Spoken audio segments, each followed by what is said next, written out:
All right, another podcast episode, and we're going to talk about something today that should be funny, but maybe it won't be funny. But it would be kind of depressing if it wasn't funny, because we're talking about comedy, which would be like a fucking monstrous fail if there's no comedy in a discussion about comedy. Specifically, we're going to talk about where's the line.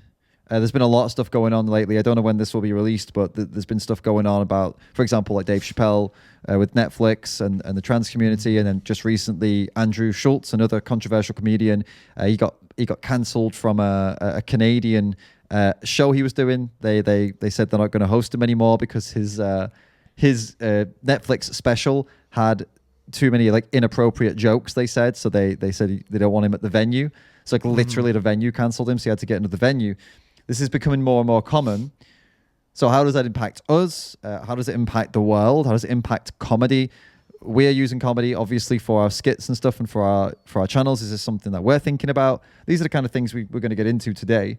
So let's just dive straight in with the most controversial thing. Dave Chappelle's special. Did you see it?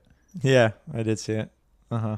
And so you can dig your grave first. What did you think of it? I mean, like, I have this kind of way of like watching those kinds of specials, right, from two perspectives. My own, which is one of very dark humor, and like, yeah, I'm like, yeah, keep going, like that's hilarious. With the popcorn, right? And the other is, it's like, oh god, like people are flipping the fuck out. That's not. He shouldn't have said that.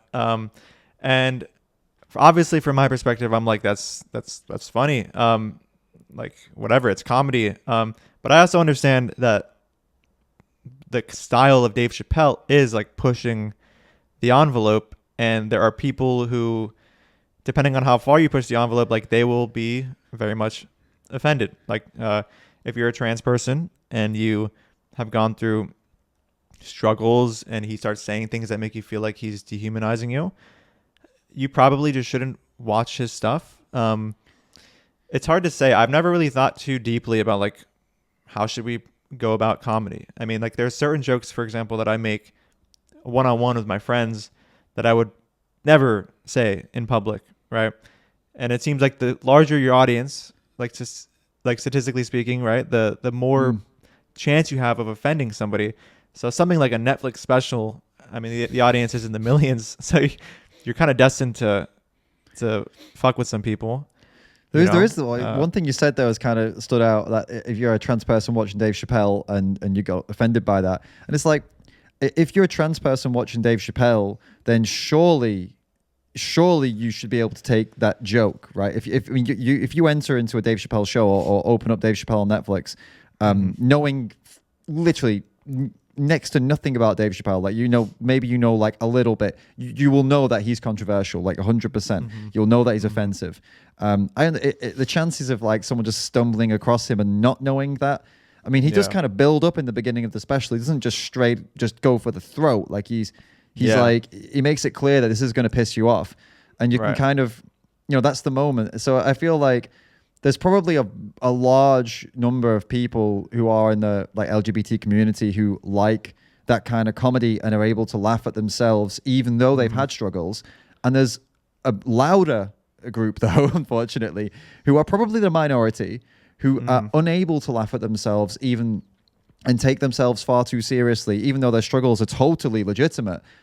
And for some reason they watched a Dave Chappelle comedy special, right? I mean, it's kind of like, it's kind of it's kind of torturing yourself. If you can't handle that, you can't look inward and say that is funny, even though it's very serious, then that's not for you, right? Is there an argument there like that you shouldn't watch something like that? You definitely shouldn't. And honestly, they're obvious. Okay, so humor is a subjective thing. Maybe someone just doesn't find it funny, but if you don't find it funny, and it's a comedian, but what you don't find funny is also simultaneously just super offensive, I don't know. The likelihood of you not like, if you don't find it funny and then you also find it offensive, you're probably gonna have this inclination to like want to cancel the person and blah blah blah. But if you find yourself not finding a comedian funny and being offended by their work, I would just say don't watch them, because comedy is deliberate attempt to make a joke out of something. It's a joke by its very nature. It's not meant to be taken seriously. And when you try to cancel somebody for a joke, it's weird. It's like you're almost operating under this ground of putting their comedy sketch under like a serious microscope. You're like you're viewing it like they made a real claim about something that they think, but it's all an act. It's all just fucking jokes, So check this out. Here's an interesting question. So we agree that Dave Chappelle didn't cross some lines, but sure, it is what it is, right? But then when does that's by the way, that's him doing his thing. Crossing lines. Exactly, right? That's like, exactly it. But then when does crossing the line cross the line into becoming like straight up, oh no, this is actually not comedy anymore. This is like horrific, actual discriminatory comedy, or like an attempt at comedy. So for example, like if so Dave Chappelle, like how do we determine whether something has actually gone into homophobia, transphobia, racism, sexism? How do you determine when it actually enters those worlds and it's not a joke anymore? Like this person is actually spouting really nasty, like vitriol, right? It's nasty. Like for example, if there were like a neo-Nazi at a neo-Nazi rally and they're doing stand-up comedy and they're like absolutely ripping into Middle Eastern people, they're absolutely shredding Indian people, and like everyone's laughing because they're racists, does that make it comedy because they've got a big audience laughing, or is that racism? Like how do you determine which is what, right? We would have to, I guess, investigate our definitions of the word comedy, but right, but it still would be comedy if that neo-Nazi was. I mean, there would be. Let's say, like, objectively, as someone who isn't racist, you could still find those jokes funny, but you would know that it's not an act. Like that person is genuinely racist. Now, if somebody is not racist was making those jokes, same jokes, maybe then I don't know. Because is it the person making the jokes that determines it? Did you get what I mean? Like if a literal transphobe, because I personally will make racist jokes, but because I think racism is so stupid. Like I know that it's a dumb thing, but if someone's an actual racist and they're making racist the same jokes, joke as you, as you, right? It's the same one, like word for word. That's not acceptable, right? Because you can almost assume that they believe in what they're joking about, or there's a lot more truth to what they're saying than if a non-racist were to say it. And that way you have someone who's spouting, they're actually being racist. But they're still making jokes, though. It's still comedy. Right. Yeah. So, it isn't. Well, it isn't. But it is. They're doing it in a jokey context, even though they mean it. So, for example, if we took Dave Chappelle's the most spicy moments of his special, and we took someone who was like literally a transphobe, like they hate, they've said it openly, they hate trans people, they think it's like whatever, they say horrible things about trans people, and then they went on stage as a comedian, told the same jokes as he did, then that's where people would like, oh no, that's not funny, even though it's technically still comedy because he's saying it in the same context and the same jokey format that Dave did. Isn't it funny? So it would be the person delivering the joke that determines whether or not the joke is acceptable as comedy, right? Yeah, because I think that makes, I believe I'm thinking on the fly right now. It's such a weird concept. Sense. That's what I mean. I mean, we don't need to get into like I don't know. We don't need to research it too much in depth way. I'm just putting this out there as like, this is a funny thing to think about, isn't it? Like that what actually determines whether something is a joke or just like hatred, even though it could be both of them in a jokey format. It's not just like I hate X. It's like, here's why I hate X, but joke. But it's like it's like, oh, he said it, so it's fine. He said it, it's not fine. It's a weird. It's a weird. It might be a part of our brains tricking us too. Like, the person's literally saying the same thing, but so those people that hate Dave Chappelle, they actually maybe they hate him because we see Dave Chappelle and we're like, he's not transphobic. He's not a transphobe. He's not a hateful person.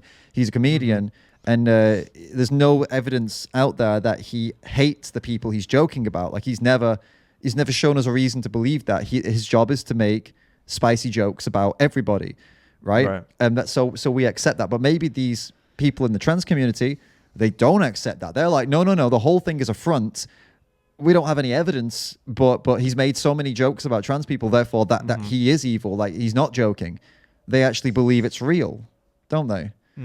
Yeah, I mean, do you know if it's really if it is trans people that are majority complaining, because it's definitely often, not. it's usually the non-trans people that are like, Yeah, getting offended for other people. We both know that for sure, right? That it's not the trans community. Yeah, that's a good point. Take it all back. It's not the LGBT or the trans community or the black community or the, I don't know, Asian communities. It's not these communities that are getting offended. It's the activists that are getting offended, and oftentimes the activists that are speaking on behalf of those people are not members of those communities. So yeah, Right. it's you're totally right. There's like a saviorism thing here as well.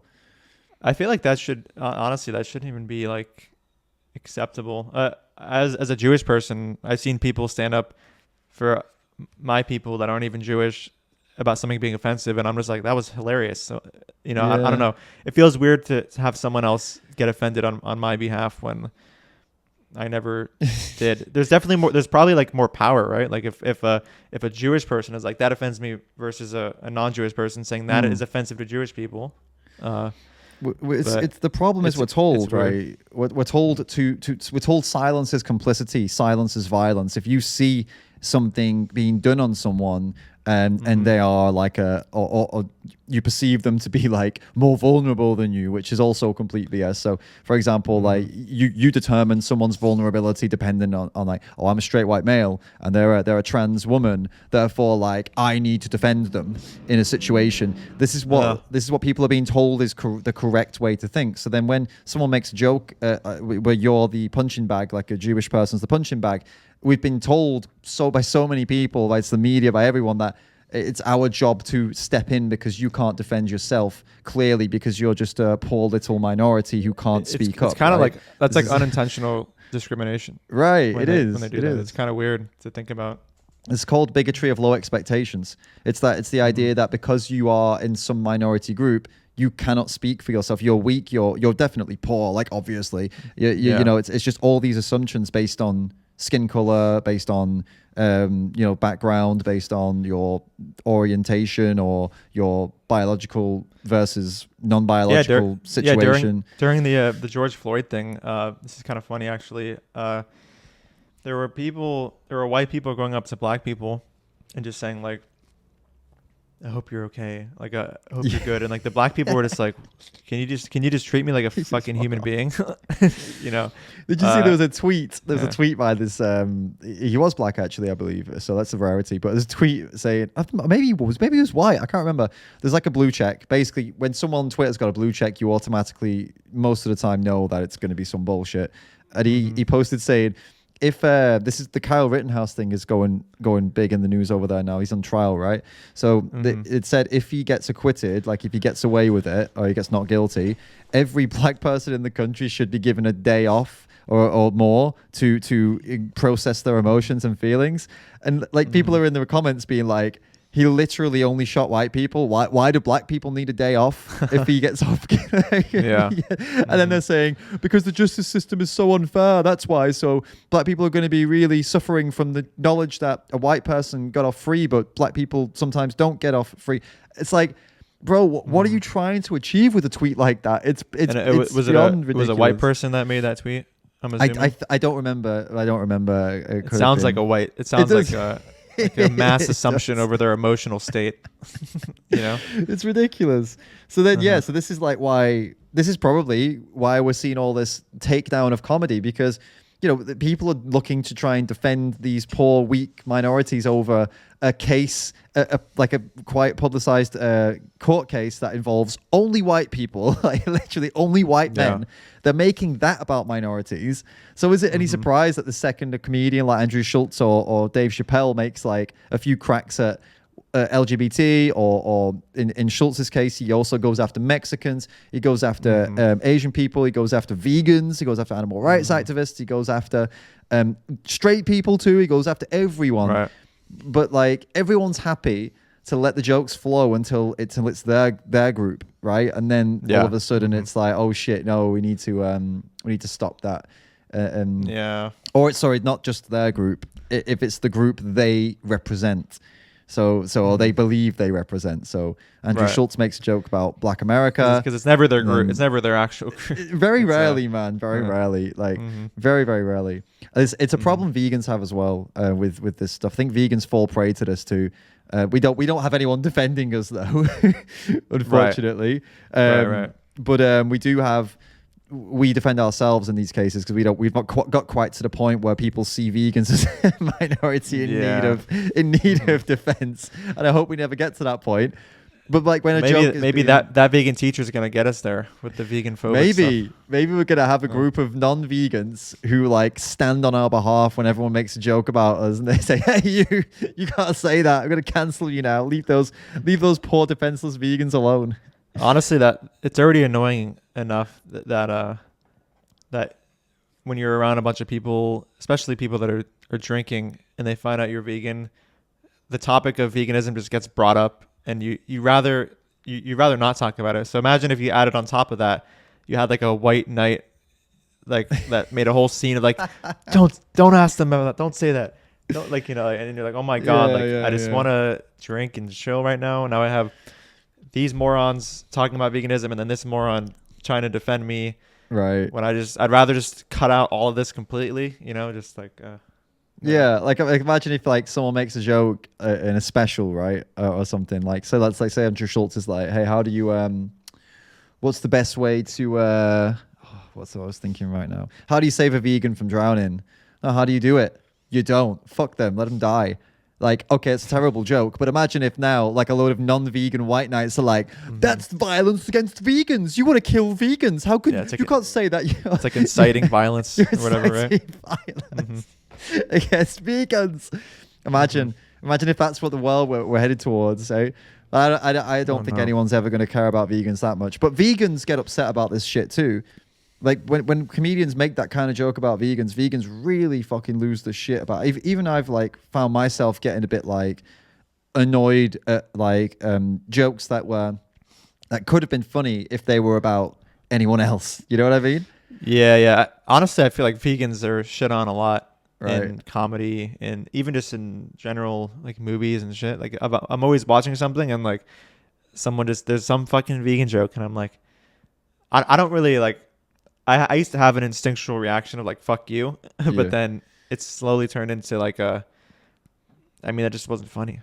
But objectively it wasn't funny. Like I'm trying to ask myself like, am I just being salty because I'm vegan and they just cracked on me? But I'm like, no, that shit wasn't funny at all. Like it was just like, would it have been funny if it were about like anyone else? Basically, that's the question. Like, okay, swap out me for someone. Like, swap out vegans for someone else. And you know what? Listen to it again. Like, would that have been funny? And like, if you're honest with yourself, and the answer is yes, it would have been funny if it weren't my group. Then that's where you've got a problem, right? That's where you need to learn to laugh at yourself, vegan or not. Like, if I'm not specifically only vegans here. Like, if you're like an activist for like black rights in America, or you're an activist for women's rights and wherever, and if the joke would be funny if it were another demographic, then the chances are like you need to get over it and just fucking accept like a joke's a joke, move on, or laugh at yourself, like, which is something I think a lot of people need to get used to doing. Like sometimes the things that you do that are super serious, when you look at them from a different perspective, they are fucking hilarious. Like, look at what vegans do, man. We go stand outside slaughterhouses and you know, film the animals going in, and for us that is so serious. I've done it multiple times. It is serious. There's nothing funny about it. But someone else like looking at that from the outside, that's fucking hilarious. Look at these idiots. What, spending all these hours outside of a slaughterhouse to watch animals go in to have their throats slit, to watch them. You're not even stopping the trucks. You're not even blocking the entrance. To them, it's like, this is fucking ridiculous. And I totally get it. It seems so funny when you don't really know what's going on. And even if you know what's going on, you can still make a great joke about it. Even if you understand why they're doing it, you can feign ignorance and just be like, oh my God, they're so dumb. Like, you can do that, and it would be funny. I'd laugh at that.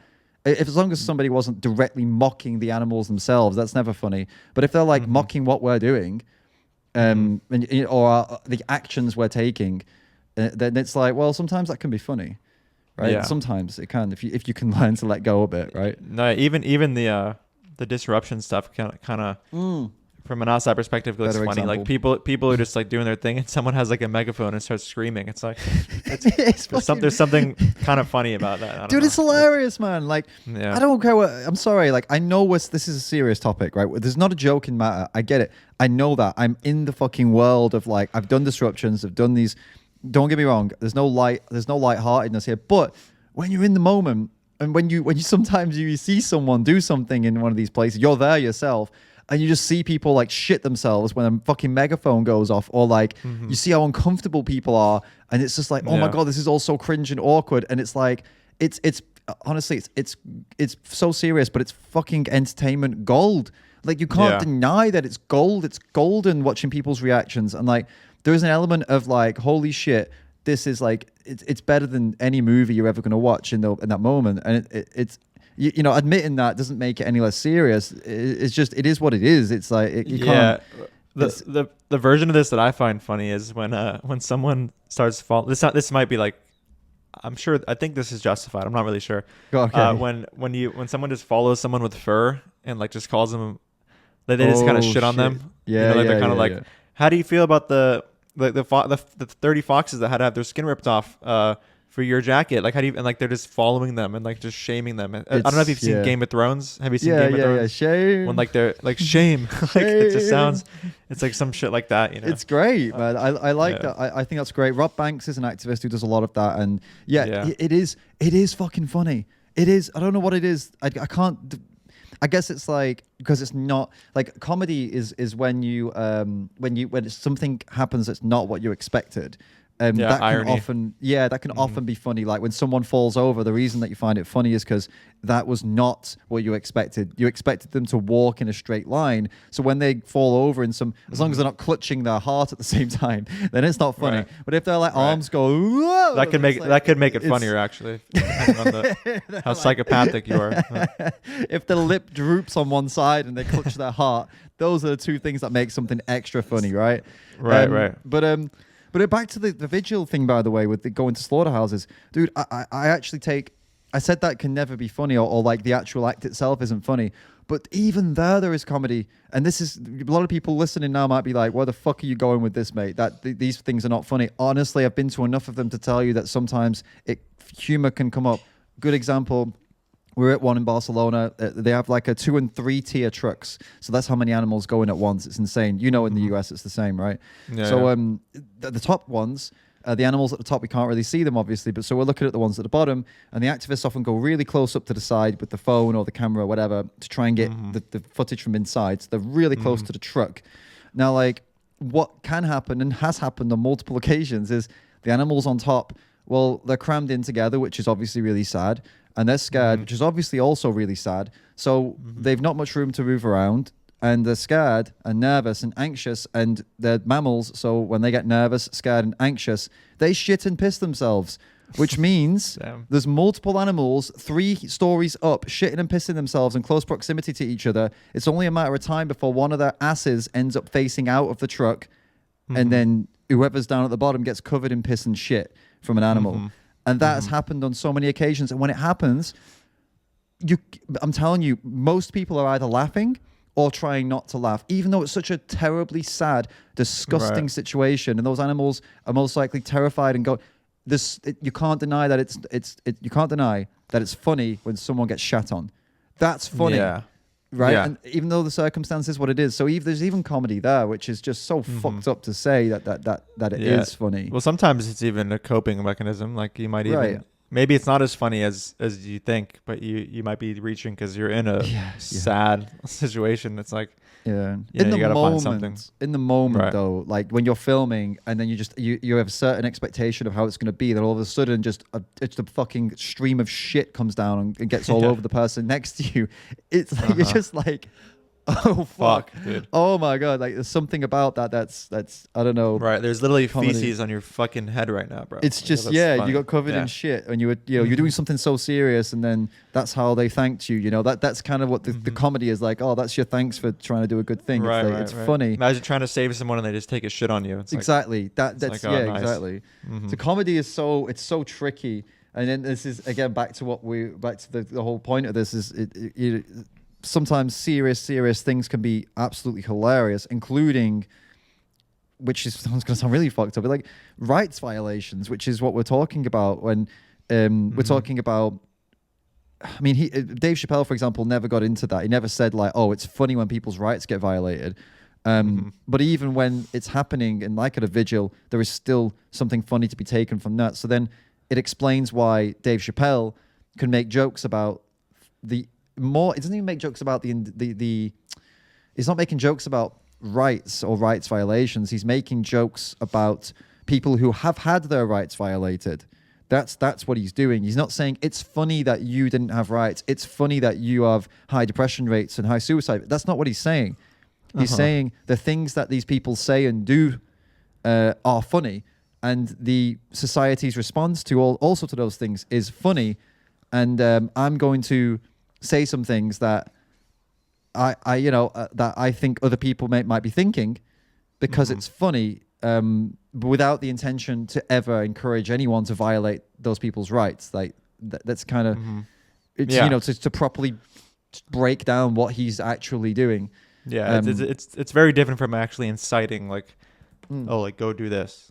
It's very, very different. Right, and he's not mocking their struggles. He's mocking everything around the struggle, and that's apparently that's been too far for many people.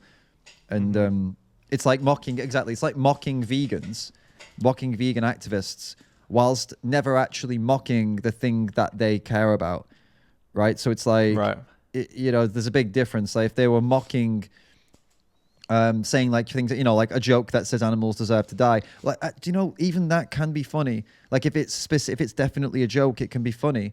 Like if the joke is something like, I don't know, like them playing like they love animals, for example, like a joke where they say, you know what, I kind of agree with vegans. I think vegans have got a point here. I really like animals, and I really love what the vegans defend the animals, and da da da da da.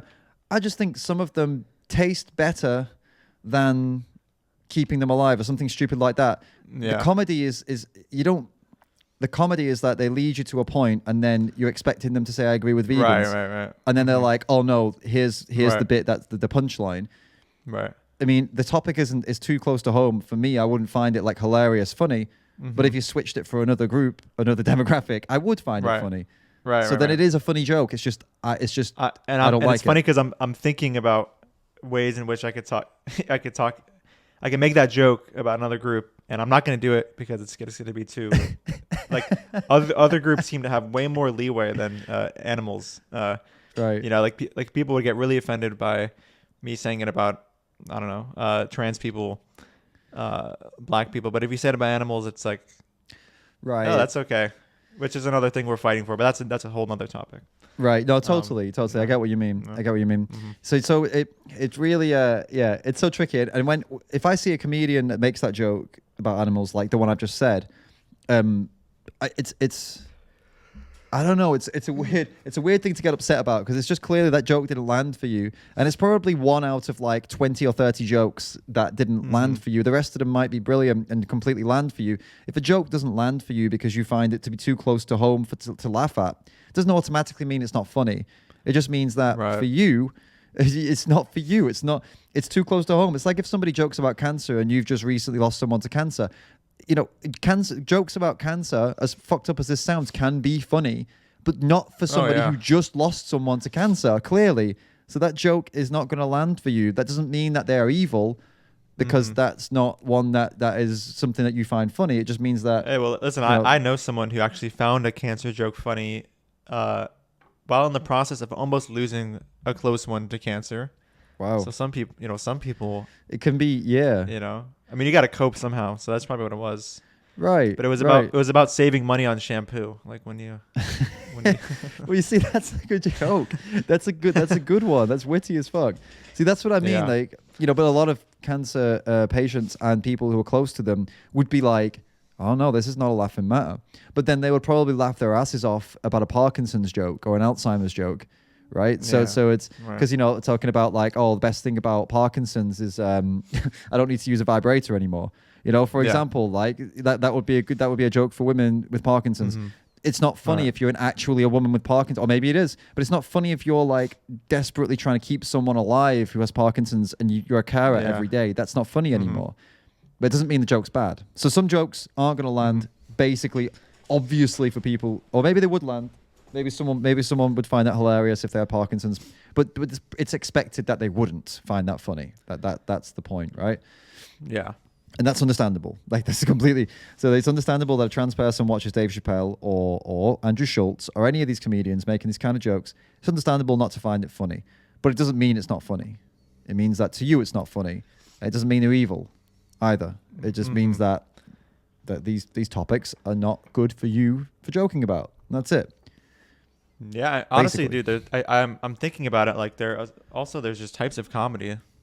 Like, there's dark comedy, there's like other kinds, and maybe you just don't, maybe you like dark comedy, but certain things can't be dark about, you can't be dark about certain things, right? And for that trans person it might be trans stuff. But yeah, I don't know, I really am stuck on the whole thing of how I'm pretty sure it's non-trans people for the most part that are getting upset with this stuff. Right, totally. But how does this go? Yeah, I was gonna say, I'm pretty sure I've seen too on Twitter that Dave Chappelle has a reasonable amount of trans fans, right? And so I don't know. It's like I don't want to speak for them though, because I mean, like usually, from what I can see, like from comedians most of the time, like Andrew Schulz, for example, or like him, and there's others too.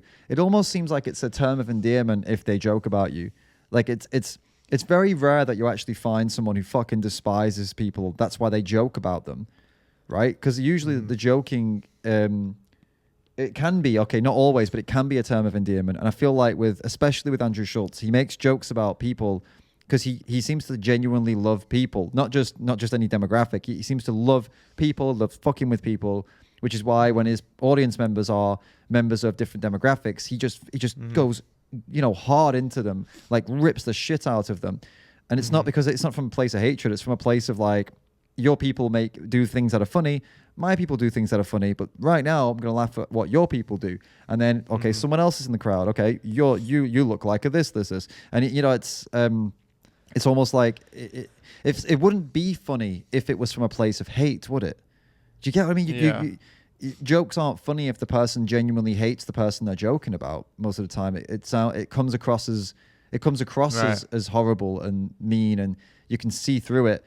Like we don't like that. We can sense that something's off. So maybe for some people that's what they sense, right? Maybe that's what they're feeling. Yeah, like in a typical movie where there's like a bully and he's making jokes about some kid that he's bullying. It's like you tend to not really find it funny because he's coming from an actual place of like, I'm a giant dick and like I'm gonna shit on this little kid verbally. But when it's like a comedian and it's a totally different context, you know that they're not actually, victimizing these people. Well, you have no reason to believe that's what they're doing, right? There's no right. If there's reason to believe it, then yeah, all right, fair play. You can probably go after them. But if there's no evidence, there's no reason to believe that they have negative intent. Then why are you looking at them with negative intent? Well, then that's where we get to the point where okay, it's too close to the bone for you. Fair enough. Yeah. Fair play. Well, you're using reason and logic right now, which I think that most of the people that get offended by this are operating solely from a place of emotions. Like I feel like he is this, therefore. But like you said, if you actually break it down and see if you have an actual reason to think that they're transphobic, it's hard to extract that from a comedy routine by Dave Chappelle or something like that. Right. It's a comedy routine. How far is this going to go? Like, are they going to... So okay, for example, like if you make controversial jokes now or inappropriate jokes, then venues will not book you. You won't be allowed to go on certain TV shows. You won't be welcomed by certain members of the public. They'll class you as this and that and this and that.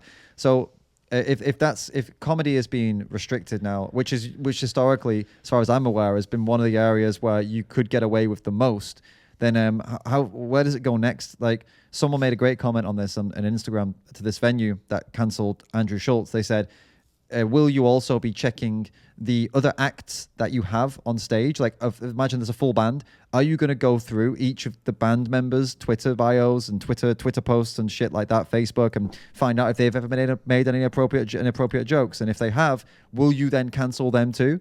Or is it just comedians? right? So Yeah. are you going to be consistent across the board here, or is it only Yeah. comedians who are going to get this kind of treatment? It's an interesting question. I'm imagining, I don't know all that goes into that process, but I would imagine that they're probably canceling him because of some sort of public outcry, and they didn't, Right. and like, so they needed to be made known to them that someone is problematic by like a really loud minority of people that are trying to cancel that person. Otherwise, they're probably not going to like look into anyone like voluntarily, like, oh, let's check everyone. They're probably just like, oh no, we need money, and if we don't cancel this person, less people are going to come because people are so mad at us. So that's it then. So now we've got to the root of it all. The way that we know if something is funny or not is mob rule. If the mob says it's not funny, it's not funny, and that person shouldn't be allowed to play that show and speak. If the mob is fine with it, do you mean not funny, but too offensive to be on? Like because that's not funny, right? You know what I mean? Like that's kind of what they are. That's what they're saying. Like if this comedian is not funny, they're offensive. That's what we all believe. Therefore, you have to cancel them. And we are ruling. If you don't do that, then we will try and destroy your business. So it's kind of like that is now the deciding factor about whether something is funny or not, or whether a band is good or not. You know, it's not about their skill or their talent anymore. It's about their political opinions and whether they are appropriate or inappropriate. That defines how good or bad they are, whether they should be hosted or not, right? It's super unfortunate, you know, because a lot of time I feel like usually this kind of thing comes from a place of like what we've talked about before, like don't platform this person, right? Because they're a toxic person. We don't want to give them exposure. Yeah, they might incite violence, but comedians aren't doing anything like that. They're just on stage making jokes. Silence is violence, but jokes are even more violence. That's right. I think that's the phrase. I think that's how it goes, to be honest. Yeah. Silence is violence, but jokes are really violent, right? So what about with us? I mean, we've got into let's not cover ground we've already covered. Like in our 2 podcasts ago, whatever order these are going to go out in, we discussed comedy and sarcasm and stuff in our work, but I guess we didn't get into this element of would you think we're ever going to cross that line where people are going to come after us? Maybe not at the level of Chappelle or anything like that, but is I guess you could ask, if comedy isn't crossing the line in 2021, is it even comedy? Because like, do you know what I mean? Because it's so sensitive now. People are so sensitive now that, or not people, but the ones who make a big fuss are so sensitive that if your comedy is good to them, is it even comedy? Like, is it even funny? And for me, you and I know that we are definitely across the line. I was going to ask, do you think we've crossed the line? I know already that we have. Let's get on to a more interesting topic. If you're on the other side of the line, can that be funny? Can you be funny without crossing lines in today's world?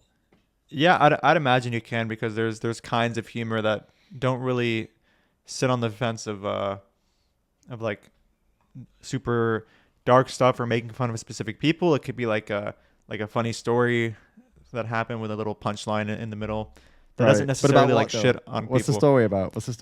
I'd have to. I mean, I don't have one offhand, right? But I'm sure that not all comedy is just pure like attempts at shitting on different groups of people.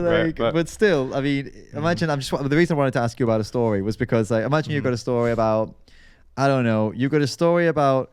Go for the most obvious thing. Like you got a story, the most safe bet. It's a straight white man, right? And the story is about a joke about him going to, I don't know, get something from somewhere, and him not being able to, and him being upset because he thought he had white privilege and now he doesn't have white privilege. That's the most like vanilla joke you could go for. Like everybody can hate on the straight white man. That's hilarious, apparently, but. You know, even that would be like totally vanilla, and in terms of like a story, it would still piss, you know, it would still cause some issues, wouldn't it? Or even like, okay, fine, forget like a politically like race-based joke. Like you're talking about stories that would be completely unrelated to anything like that, right? I don't see how anything like that could be funny, because the true comedy, as far as for myself at least, subjectively, I find the funniest things, or the things that seem the most popular at least, and are the things that we can connect with. So it needs to be related to humans. It needs to be related to our experiences, and that's I think I have an example that I heard once. Sure.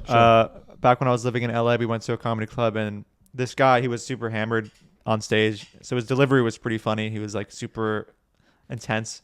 And he was talking about how because in LA traffic, right, before COVID, to get from like one place to another place that's like 5 miles between each other, it would take like 40 minutes. It's just insane, like the level of traffic there is. Yeah. So he was talking about, and I'm not going to deliver this like the way he did, but sure, basically he was saying that after COVID, it takes him like 15 minutes now to get from his house to the airport, which is like 20 miles away, which is unheard of. And so he was saying that he just, for fun, he was just driving back and forth from the airport to his house just because of how fucking like unreal it was. Now he delivered this joke like really in a really funny fashion, and the whole crowd lost it. And there's nothing really offensive about that. There is though. Is there? There totally is, dude. Yeah, he's making light of a pandemic that's killing people. He's saying like, oh, I get to drive to and from the airport faster. So like, that's what I mean. He's crossed the line. He's making jokes about people dying in hospitals, making his life easier, right? That's what I mean. So like, I get it. It seems like I guess story. That's because at some point he said like, I wouldn't mind if this lasted forever. See, that's a good joke, but it's funny because it's something we're all experiencing, and it's like, you know, it's serious and there's fucking shit going on, and there's like, oh my god, we're being told it's like, you know, it's doomsday, and someone's just like, yeah, I don't mind if this continues. That's the comedy of it. It's that he's laughing at the horrors of the situation that a lot of people are in. So so that's what I mean. Like the jokes have to cross a line. They have to make light of something horrible, or make fun of something horrible, or make fun of people who are trying to fight against something horrible. That it has to connect with you in a certain way, and it has to. There's a word, something expectations. What's the word when you God, like there's a word breaking when you meet expectations. Yeah, I suppose. Exceeding. Yeah. Exceeding. Exceed means like you expect more of it. It's subvert. That's the word. Subvert expectations. Like you think you're on one road. Like, oh, the pandemic's really bad, isn't it? Everyone's getting infected. It sucks that we're all restricted. And then you subvert expectations. But I can drive to and from the airport multiple times a day now with like 15 minutes. So, I mean, let's continue, right? That's that's the joke. And you can't subvert expectations. And if you subvert expectations on something that doesn't make any sense, like, oh, it's not boring. Like, okay, I'm holding a ball.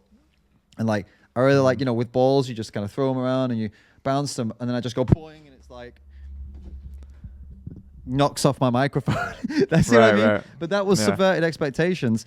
But it's like, okay, that's kind of funny. Like, okay, but it's not like hilarious. No one's gonna come and watch me sitting around with a fucking ball, bouncing it around, wondering when it's gonna smash my laptop. You know? Yeah, I think one of the reasons I'm in this present moment failing. I can't believe it actually did.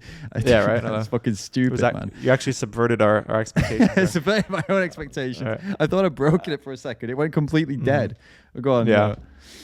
No, I was just saying, I think one of the reasons I'm in this moment failing to come up with a kind of comedy that doesn't rely on shitting on a group of people or making light of a dark situation is because I primarily watch that kind of comedy. Same. It's kind of my humor. But I feel like if I found a comedian that I just didn't find funny at all, that a lot of other people found funny, you know, they'd probably be making like some of these kinds of jokes that are not really crossing the line. I'll get back to you on this, but yeah, that's the kind of stuff that I just don't find funny. So maybe to me, it's not funny. Yeah. If you don't cross the line, it's not funny to me. You got to cross the line, I think. And I think if you're not crossing lines, then your comedy is basically for like 12-year-olds, and that's totally fine. I think if your comedy is not crossing any lines, it's vanilla, it's family friendly, that's good. But it doesn't appeal to the masses. The masses. I mean, I'm speaking on behalf of like just what I see. Like Dave Chappelle gets a special that reaches millions of people, not because he's just lucky. It's because the masses connect with this kind of comedy. That's why these controversial comics, like pick the most famous comedians in history, like, or at least in modern times, maybe not historically because things were different, but in modern times, they're not famous because they do vanilla family-friendly comedy. They're famous because they've crossed lines, because they talk about things that are happening and they are some of them will offend slightly, some of them will make light of things, some of them will go full in, like Ricky Gervais and Chappelle and Schulz, and they'll actually Bill Burr, and they'll just be like, I don't give a fuck who I offend. But they're the ones that are reaching the biggest audiences, right? They're smashing it, they're selling out, they're playing stadiums and stuff like that. So there's something about it, right? And yeah, I find comedy that doesn't cross lines fucking boring. It's or at most it makes me smirk. I'm like, yeah, it's all right. Like a dad joke. It's like, okay, Yeah. you know, it's Right. all right. It's a joke. But it's I think dad jokes are actually pretty funny. They can be. but I don't know if they could be executed in like a comedy fashion, like a comedian having a session or something. Yeah, Jimmy Carr does a pretty good job with one-liner dad jokes. So I don't know if you've ever seen his stand-up, but he basically just runs dad joke after dad joke with very, very controversial, nasty jokes like randomly in. So you'll have like vanilla. What the fuck did he just say? And that's the subverted expectations part where you're like, oh, I'm getting into a flow. Then he says something that's just disgusting and offensive, and like you're just like, where did that come from? Like, how did you just pull that out of the hat? You know? So so yeah, you know, even when it's seemingly dad joke central, it they throw in some nasty shit. It takes a nasty turn. Exactly. Yeah, maybe it's inescapable, dude. You can't provide something funny without crossing some kind of line. Right. And then in 2021, that means you get cancelled. But it doesn't mean you lose your career anymore. At least Dave Chappelle got cancelled and then sold out arena tours. So, you know, it worked out for him. Andrew Schulz got cancelled in that place in Canada and got booked at an even bigger venue. Another venue saw an opportunity. They were like, okay, yeah, we'll book you. It's bigger. And then obviously they're going to sell more tickets because of that, because people don't like cancel culture. So I feel like at a certain point, like Dave Chappelle's audience, for example, you have such a large audience that like it's kind of hard to cancel you. Right. You know what I mean? It just gives you more. I mean, I guess as a comedian, it can actually make everything better. I'll tell you what. Here, give me your take on this. Right, there was not the World Cup. Was it the World Cup? The Euros, I think, just happened. Right, it was the Euros, right? And England, was it the Euros? I don't care. Football, England, whatever the fuck it was. Yeah, exactly. Two or three penalty takers missed, as in just like complete. I think two completely missed the goal. One got saved. And it happens to be that they were the black players, 3 black players. There were more than those 3, but the 3 that missed the penalties happens to be black. Obviously, for anyone that's watching this who doesn't know anything about me or Danny, that's not the reason they fucking missed, and I don't believe that for a second, okay? But this comedian made the joke that's why. Like, he made the joke saying like, oh, is it a coincidence that the only players who missed the penalties were black? Don't think so. Something along those lines. Clearly, it's a stupid joke. Not very pleasant for the people who missed the penalties, obviously. But for many black people, white people, Asian people, Indian people, whatever, in England, that might have landed because they watched the penalty takers and they watched what happened and they're like, fucking hell, we lost. And this might have been like, oh, that's a stupid joke. Of course it wasn't because of that. But it's funny that he's making that joke. Right? But it got him like actually cancelled, as in, He lost his managing business. They cut him. They cut all his shows. He had to. I think he might have disabled his Twitter for a little bit because of the hate and death threats and shit. Yeah, and don't blame him. You know, wow, man. Like, it's not. Don't get me wrong. It's not a nice joke. And if I were one of those football players, I wouldn't have been happy. But let's remember, they get paid fucking millions.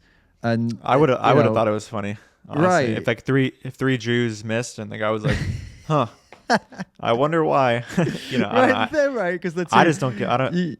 You could make a joke. This sounds about edgy, it. but I just don't care about. You could make a joke about it. You could say like, "Oh, they missed because they didn't want to give the ball over to anyone else. They were too tight." Yeah, you could make a stupid joke, and it's like, is that horrible? Is that, well, no, because currently there's no issues going on, or like no global issues going on with Jewish people, but there are issues going on globally with black people. So I guess it was just that was the reason they came after him. I guess like a couple of years ago, they wouldn't have come after him, or if it was 3 Jewish players, they wouldn't have come after him if he made that joke. So yeah, it can turn your life upside down if you know. I guess that's what Chappelle's kind of facing, but like you said, he's so big that if he was smaller, that's what would have happened to him. His agent would have dropped him, but because he's already established and huge, they can't take him down. But for every other comedian out there who wants to make trans jokes right now, they can't fucking do it. Like they cannot do it. It's not possible. You do it, say goodbye to your career. It's over, and that's insane, isn't it? Yeah. No, it's and it's kind of sad. I don't know.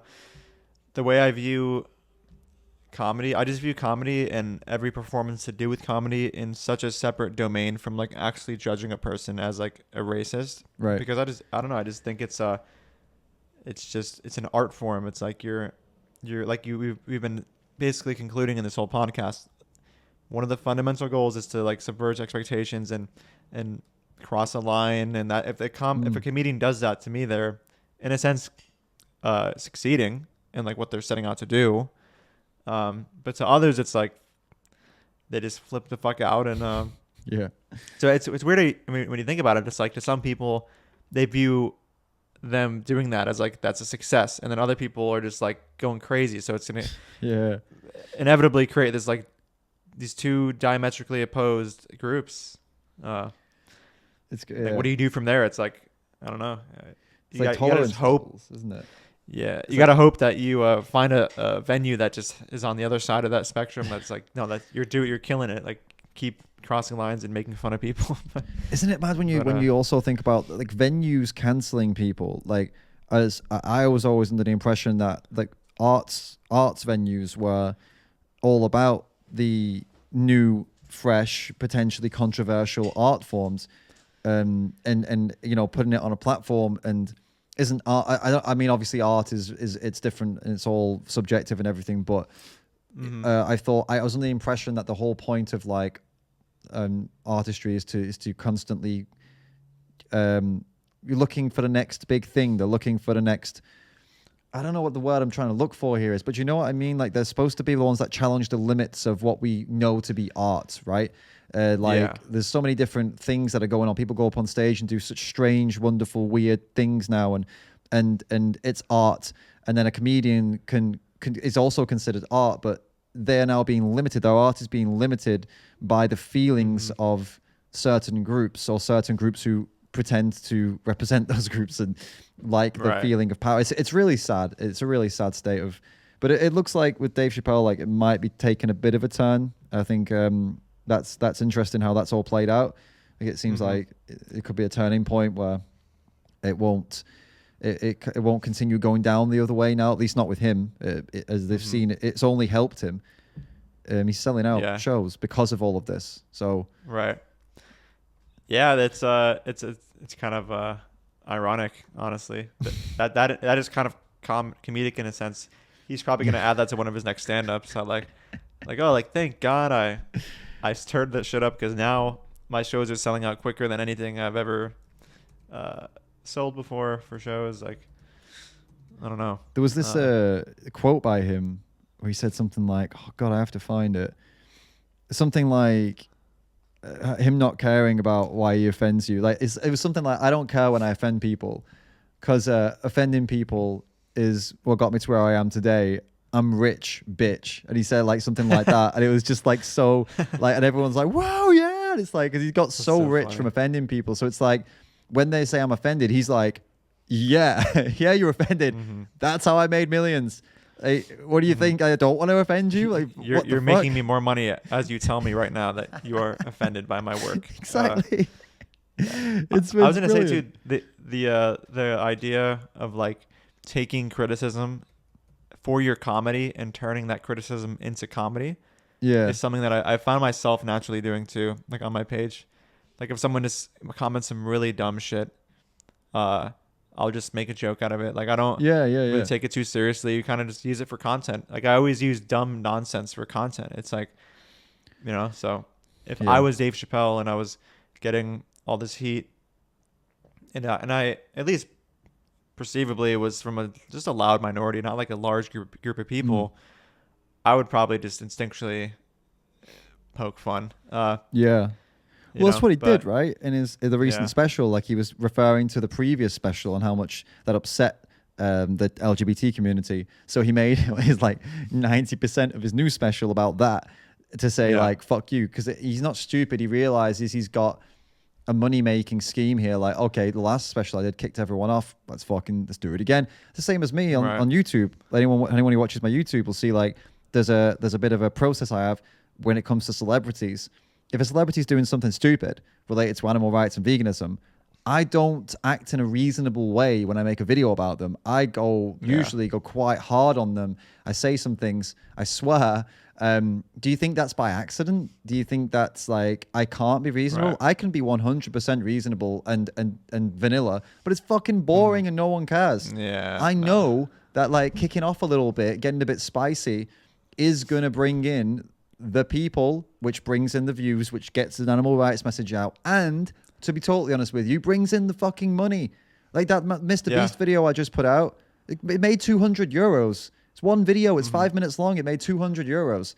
Would it have made anywhere near that? Would it have got to anywhere near as many people if I'd have been like, Mr. Beast, I know you're trying to do some good work with the ocean cleanups, but the thing is I don't want to be unreasonable, but fuck no. People click off within 5 seconds of hearing that. Right? You gotta stir their emotions and yeah, just say some shit that keeps them like, oh, did he really just fucking say that? Oh my God, I'm so outraged. I'm gonna keep watching because I'm like kind of pissed, but like, you know, it's weird. Exactly. People don't really, if you like enrage somebody for some reason, they will continue to like expose themselves. Like rage watch. Oh, I'm so fucking angry. I'm gonna watch this all the way to the end. So many people do that with my videos, man. It's really funny. And they'll share it like, look what this fucking idiot said about this person. And it's like, well, thank you for spreading my video. The algorithm is like, hell yeah, dude, let's bring the video up more. I've had some people watch some of my like Sadhguru one 25-minute long video. I've had some people literally timestamp every time they got upset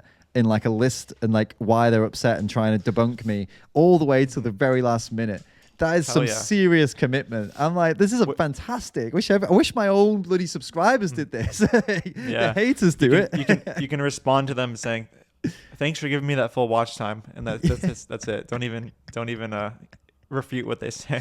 I've done it, man. I'm just like, thank you so much for the help, the engagement. I've done it before.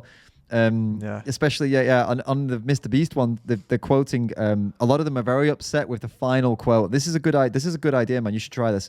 Put in a video right near the end of the video. Say something on purpose that you know is gonna cause someone to comment, right? Whether for good or for bad, whether it's something funny or something controversial. Leave it to the end so you can figure out how many people that hate you watched it all the way to the end. So the Mr. Beast video, I made one comment right near the end. I said, look, I'm not a hater. This is not a hate video. I just think Mr. Beast is full of shit, right? I said that. And so many people are commenting like, oh, you don't hate him, but you say he's full of shit. Like the same comment over and over again. And I'm like, watch time. You're watching it all the way to the end. Thanks, guys. It's like a game, you know, a game of triggering,